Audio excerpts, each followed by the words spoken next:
খরগোশ আর কচ্ছপের গল্প। একটা গ্রামে একটা খরগোশ থাকতো আর থাকতো একটা কচ্ছপ। ওরা দুজনেই একটা জঙ্গলে থাকতো। দুজনেই খুব ভালো বন্ধু ছিল, কিন্তু দুজনেই একে অপরকে কিছু না কিছু ভাবে বিরক্ত করত। একদিন খরগোশ কচ্ছপকে বলল, কচ্ছপ, হো হো হো হো হো, তুমি কি কালো? তুমি কি আস্তে আস্তে যাও? তুমি কি মোটা? তোমার পিঠের ওপরে কত মাংস!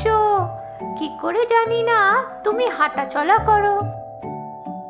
কচ্ছপ খরগোশকে বলল, ও কচ্ছপ, হো হো হো হো হো, তুমি জানো তোমার কান কত লম্বা? ওই কানগুলো তো একদম আকাশ ছুঁয়ে যাচ্ছে। হো হো হো, আর জানো তুমি কি ভয় পাও সবকিছুকে?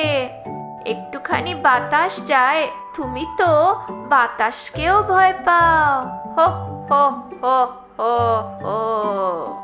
এইভাবে দুজনেই দুজনকে বিরক্ত করত, কিন্তু আবার হেসে গড়িয়ে ফেলত। একদিন খরগোশ কচ্ছপকে বলল, তুমি তো প্রায় আমার সাথে ঠাট্টা করো, আমাদের দুজনে প্রতিযোগিতা করি। প্রতিযোগিতা? তোমার সাথে আমি কি প্রতিযোগিতা করব? দৌড়ানোর প্রতিযোগিতা। কচ্ছপ বলল, আমি কি করে করব তোমার সাথে প্রতিযোগিতা?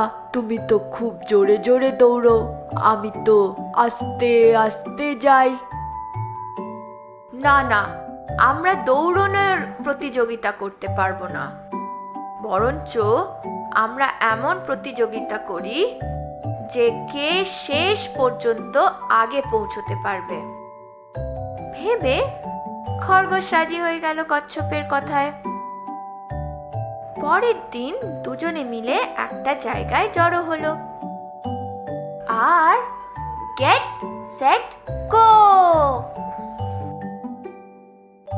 এই বলে পরের দিন খরগোশ আর কচ্ছপ এক জায়গায় জড়ো হলো। খরগোশ লাফিয়ে লাফিয়ে যেতে লাগলো,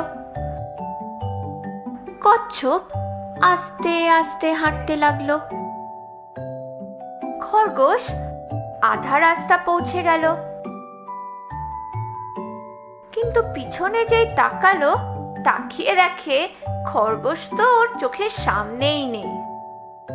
রাস্তায় যেতে যেতে খরগোশ দেখতে পেল সবুজ ঘাস, নরম সবুজ ঘাস, আর তার উপরে কমলা রঙের টকটকে গাজর। খরগোশ ভাবলো, কচ্ছপ তো অনেক দূরে, আমি না হয় একটু ভালো মন্দ খেয়ে নি।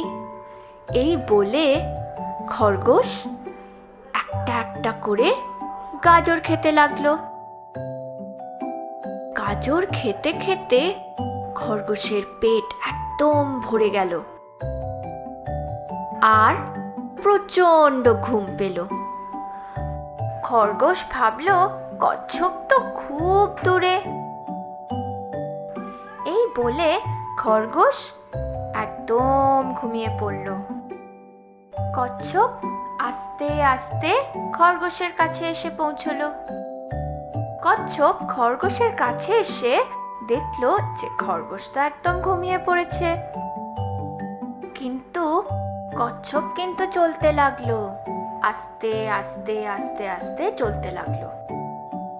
খুব তাড়াতাড়ি কচ্ছপ পৌঁছে গেল শেষ পর্যন্ত। এরপরে ঘুম ভেঙে গেল খরগোশের। ঘুম ভেঙে এদিক ওদিক দেখতে লাগলো, দেখে কোনো দিকে কচ্ছপ নেই। ও বুঝতে পারলো যে ও তো অনেকক্ষণ আগেই ঘুমিয়ে পড়েছিল। ও,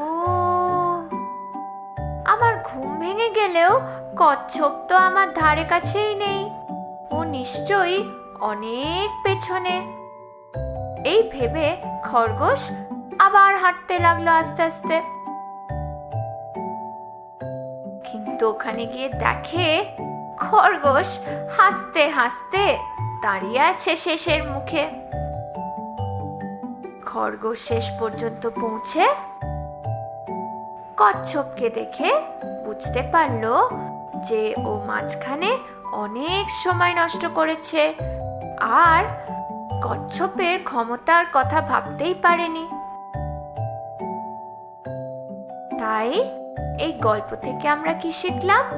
আস্তে আস্তে হলেও নিজের লক্ষ্যের দিকে এগিয়ে যাবে, কিন্তু অন্যের ক্ষমতার উপরে কখনো অগ্রাহ্য করবে না।